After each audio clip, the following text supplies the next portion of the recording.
தமிழக அமைச்சர் காமராஜ் மீதான புகார் குறித்தும் அதன் பின்னணி பற்றியும் வழக்கின் போக்கு குறித்தும் தற்போது பார்க்கலாம். திருவாரூர் மாவட்டம் வாலாச்சேரியைச் சேர்ந்தவர் எஸ்விஎஸ் குமார். இவர் சென்னை மயிலாப்பூரில் கடந்த 2011ஆம் ஆண்டு வீடு ஒன்றை வாங்கியுள்ளார். வீட்டை விற்ற பின்னரும் அதன் உரிமையாளர் வீட்டை காலி செய்ய மறுத்திருக்கிறார்.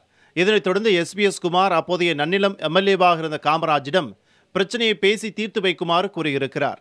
இதையடுத்து அமைச்சர் காமராஜ் முன்னிலையில் அவரது நெருங்கிய உறவினரிடம் 30 லட்சம் ரூபாய் பணத்தை எஸ்விஎஸ் குமார் வழங்கியதாக தெரிகிறது. ஆனால் பணம் வழங்கி பல மாதங்கள் கடந்த பின்னரும் தன்னிடம் வீட்டை விற்றவர் காலி செய்யவில்லை என்பதால் அதிருப்தி அடைந்த எஸ்விஎஸ் குமார் அமைச்சர் காமராஜிடம் முறையிட்டதாக கூறப்படுகிறது.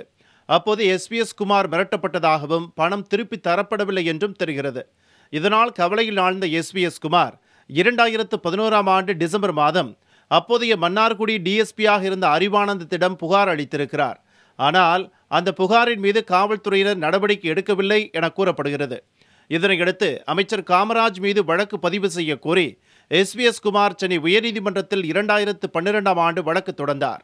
புகார் மீது விசாரணை நடத்தி நடவடிக்கை எடுப்பதாக காவல்துறை அளித்த உறுதிமொழியை ஏற்று 2015ஆம் ஆண்டு உயர்நீதிமன்றம் வழக்கை முடித்து வைத்தது. இதற்கிடையே கடந்த ஆண்டு நடைபெற்ற தமிழக சட்டப்பேரவைத் தேர்தலில் நன்னிலம் தொகுதியில் அமைச்சர் காமராஜை எதிர்த்து எஸ்விஎஸ் குமார் மனு தாக்கல் செய்து அதுவும் தள்ளுபடியானது.